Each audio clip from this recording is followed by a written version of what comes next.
Welcome to Crown Vic Diaries.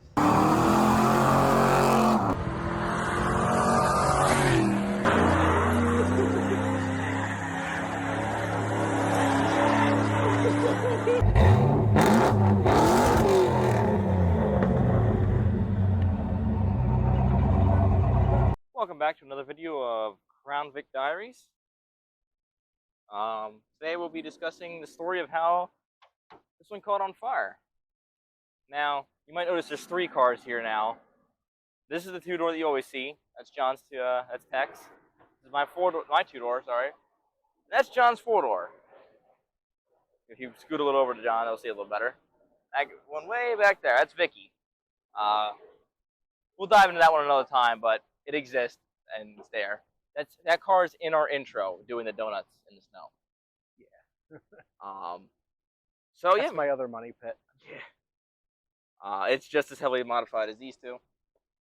But so I guess we'll just go right into how This will kind of go into like how you got the car too. Yeah, really. A little bit. That way because that leads into that. So this was like, I want to say October. Yeah, that's when we were talking about it. Late October. I had my four-door still, and it was really just doing a lot of annoying things. But at the time, I had no intention of getting rid of it or anything like that. John's friend had talked to him about getting rid of this car. It was a bone stock two-door. It had seen some better days.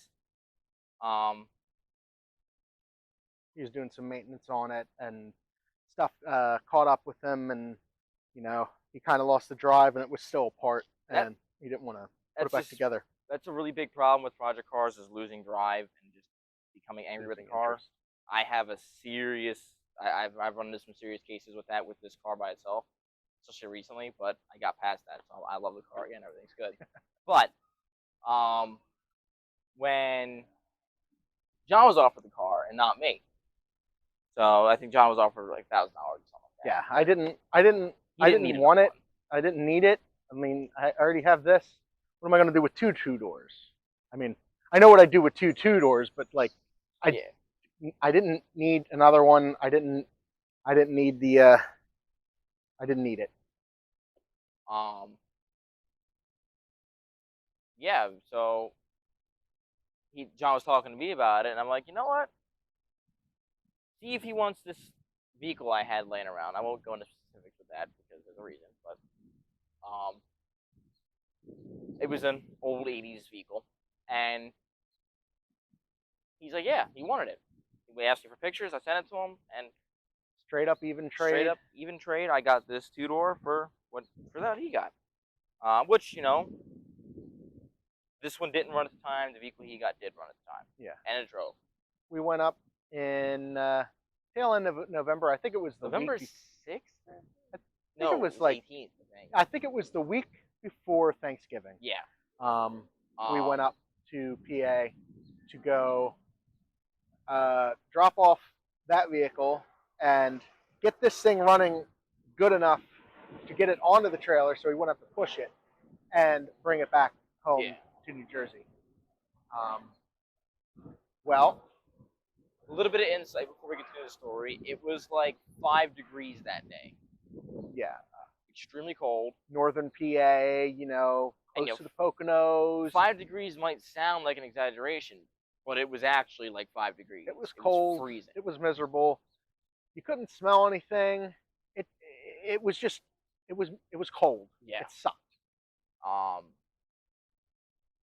And we worked the car. We got it working after a couple hours. It cranked. It started. Once. And then we're like, okay, because by then it was getting kind of late. It was like, I want to say 11 o'clock. So as a courtesy to John's neighbors, because he kind of lives in like a development, we opted to push the car away from the house, down the hill into this parking lot that my friend had taken over with all of his stuff. So that's where we had the trailer and Steve's truck at the time to load it up. So I'm in the car, I'm cranking it up. We got a jump pack on it because the battery's dead. There's no belts on it or anything. So in order to get it up here, cranking it, not going. I'm like, well, that's weird. It just started. Steve had noticed that something was leaking.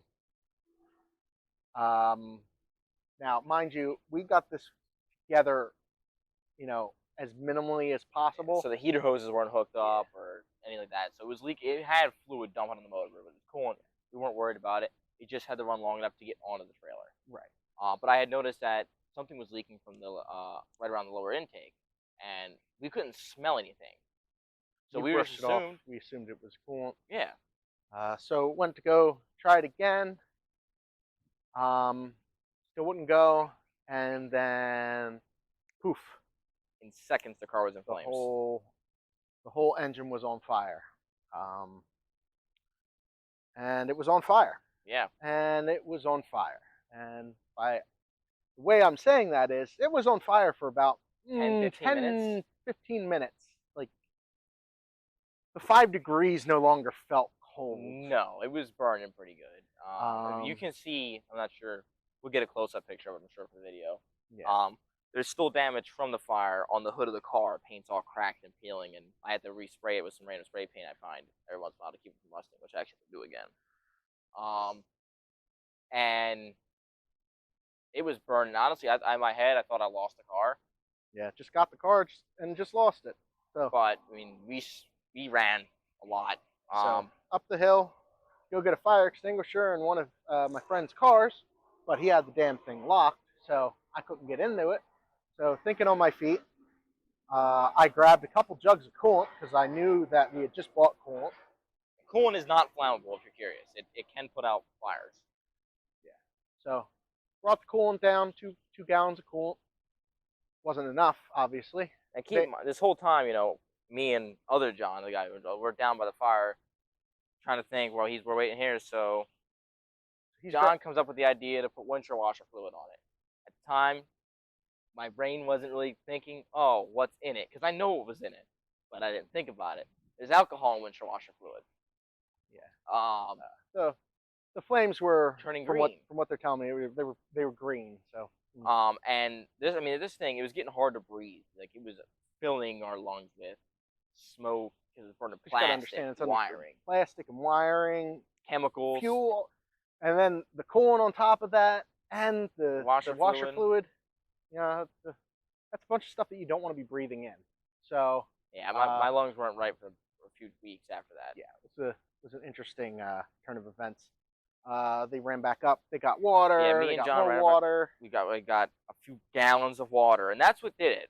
He dumped his on, and I compressed mine quickly. If you're curious, that's the way to do it. Really, is compress it quickly and force the water at the fire. That'll put it out.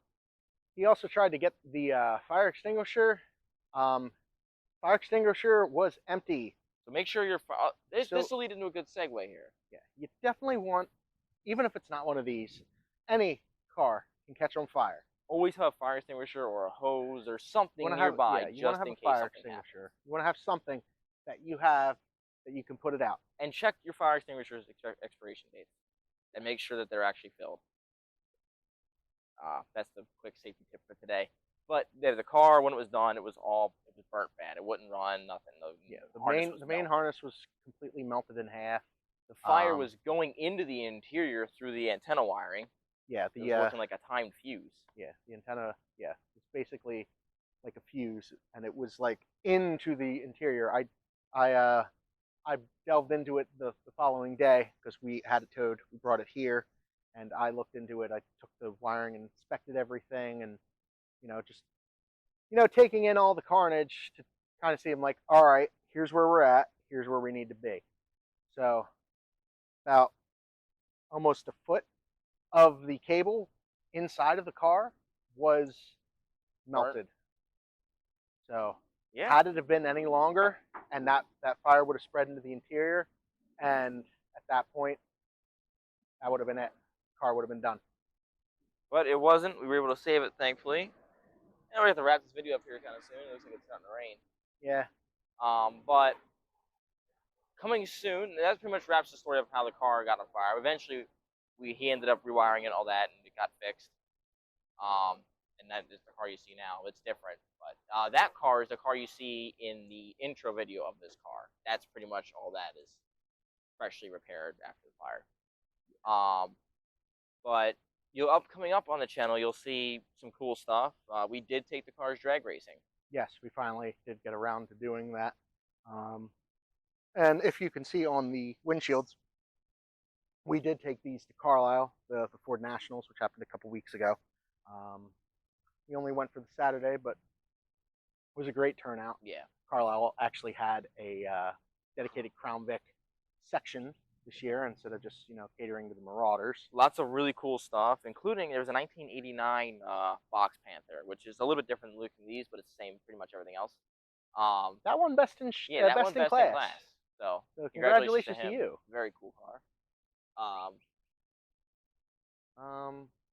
So with that, it's starting to rain. Yeah. So if you like this video, please like and subscribe. Thank you. We'll see you next time.